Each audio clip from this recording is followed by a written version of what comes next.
7 years since the show's end, Downton Abbey is still one of the most popular historical drama series of all time. Let's see how the strict rules the cast had to follow added to the show's success. Huge worldwide success. Good times. Learn why some actors were forbidden to work out at all, and see how being good at board games helped Maggie Smith on the set of Downton Abbey. I think it's time for tea. The first rule might be surprising, but it was crucial for portraying the people of the era realistically. Don't get too buffed. It's kind of obvious that period dramas can be a nightmare for actors because of the costumes they have to wear. And the first thing that comes to mind is the ladies' corsets. But we'll get to those a little bit later, because the male actors also had a hard time because of their outfits. Apparently, back in the Downton days, men didn't work out much. That means the clothes of that period weren't designed to cope with big muscles and bulky shoulders. The costume and props department did their best to find the right-sized clothing for the actors. I see them as the uniform of oppression, and I should be uncomfortable wearing them. And between takes, the team kept on adjusting waistcoats and stiff shirts so they would look perfect on the not-so-slender men. The series' historical advisor, Alistair Bruce, had to have a talk with the young male actors. He asked them to spend less time on getting their bodies buffed. But it wasn't the only thing each actor needed telling. Gentlemen of the actual Downton era never put their hands in their pockets. Well, actually, the angle at which the pockets were cut didn't really allow them to do it easily. But in spite of that, even Hugh Bonneville had to resist the urge a few times. And there was one more detail about the male costumes that made Hugh's days on set challenging. Stiff collars are a pain in the neck, quite literally, he revealed. But they affect your bearing and make you stand in the right way. The same can be said for the ladies' outfits. Here is rule number 2 for the Downton Abbey cast. Be willing to completely change your body shape. Bonneville wasn't the only one who complained about the collars. Everybody's favourite, Dame Maggie Smith, absolutely hated her high-necked Edwardian costumes. According to Elizabeth McGovern, one day when she had to wear a stiff-laced collar, Smith said something like, "Now I understand why the French invented the guillotine." It looks like she's got the same sense of humour as her character, and we'll definitely get back to that a little further on. To stay true to the time, all the Downton ladies also had to wear corsets to highlight the beauty of the feminine body. But this tight undergarment was very uncomfortable, to say the least, and very restrictive. Every single girl on the show has had one episode at least with their corset where their every organ has just rebelled. Joanne Froggatt recalled how after 12 hours of filming, she was desperate to get the corset off. "You can't bend in them," she explained. "It's difficult to tie your shoelaces in one." However, none of the actors could deny that the costumes helped them perform better. They do dictate how you stand and how you behave, because you simply can't relax while you're wearing a corset. You'd think the change of fashion in the 1920s finally brought relief for the impeccably clad Crawleys. Well, no, that's not exactly what happened. The corsets gave way to drop waists, tightened hemlines, and straight silhouettes. And to wear these glamorous gowns, the actresses had to brave another kind of special underwear. This time, it had to create a flattening effect to give their bodies the shape needed for the fashionable boyish look. But at least their costumes were clean, unlike those the servants wore. Or were they? No. No. Learn the answer in rule number 3.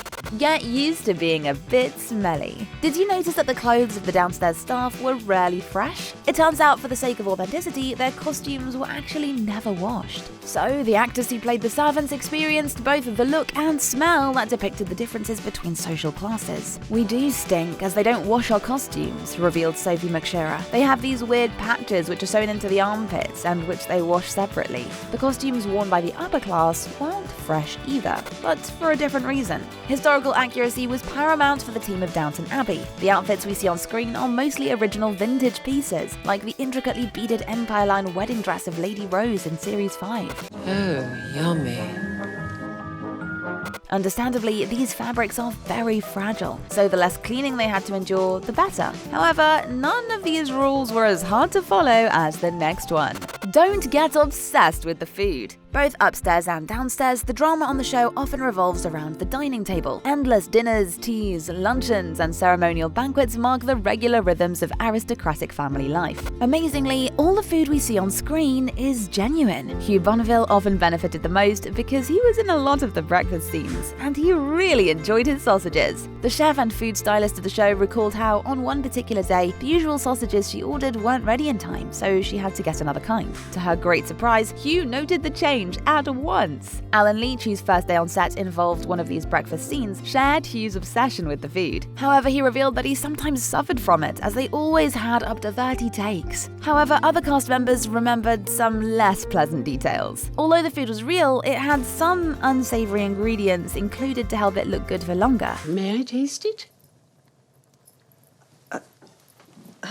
Some of the food was varnished, making it as solid as rock, yet still retaining that just-made look.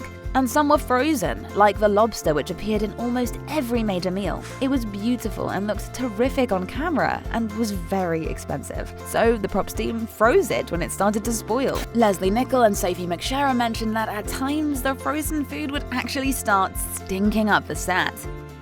Remember to behave like aristocrats. Of course, costumes and food were not the only things that helped the show's success. The actors had to remember a whole lot of details that would help make their Downton characters as authentic as possible. The series' historical advisor, Alistair Bruce, made sure that even the smallest detail was spot on, from posture to the wearing of correct signet rings on the right finger and everything in between. Alistair taught me the whole thing about literally dressing with the formal collars and what order everything would go on. He also ensured that the actors' posture and behavior were correct in terms of protocol. Did you notice that the Crawleys rarely touch? It turns out people were much less tactile back in those days, so when they wanted to show someone they loved them, they had to do it differently, with their words, eyes, and even in the way they sat. Bruce recalled that he had to teach the Lady Mary and Lady Edith actresses to stand properly, because like most women today, their shoulders and heads fall a bit forward. On set, they had to be reminded to hold themselves upright more elegantly and to elevate their neck and chins. But there was one exception to this rule. The accents were not authentic. As Bruce explained, they would have been too irritating to the modern ear and a barrier to good entertainment. Speaking about entertainment, the next strict rule demanded that the cast be good at board games. The signature dining room scenes are a real pleasure to watch, but for the cast of Downton Abbey, they meant spending endless hours with little to do but wait. You have to do so many setups that we'd all go a bit bonkers, shared Laura Carmichael. So what were they doing between takes? Turns out the actors chatted a lot. I'm sure we're driving the crew mad because we don't shut up. But their favourite way to chillax was by playing different games. Carmichael revealed that the cast played the game of Wink Murder. If you get winked at, then you have to do a rather dramatic death, she explained. And then everyone who's left has to figure out who's winking at everybody. 2 murderers in one servant's hall.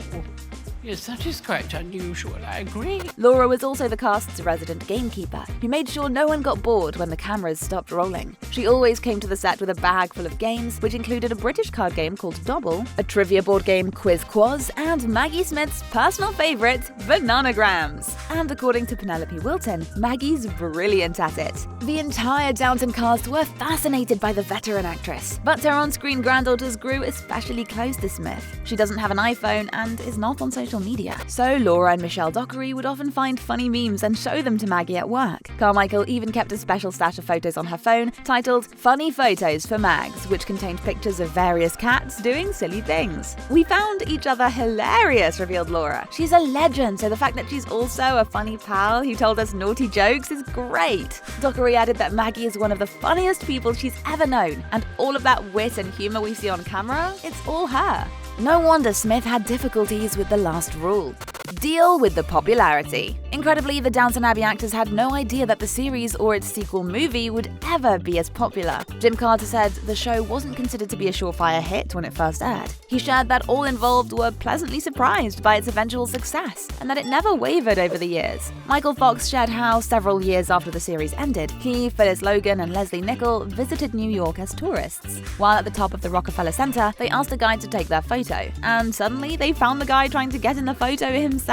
But not every star of the show finds this type of thing amusing. Maggie Smith revealed that she can't visit theaters and galleries unnoticed. It's ridiculous. I led a perfectly normal life until Downton Abbey.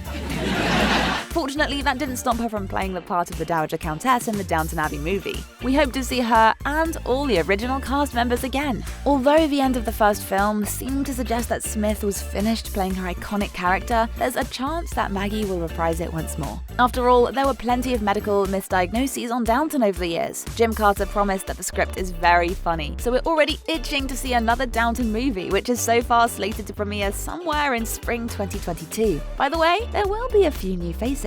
Hugh Dancy, Laura Haddock, and Dominic West reportedly joined the project. We'll keep an eye on the updates. But while you're here, why not watch our videos about the real-life partners of your favorite show? And stay super awesome!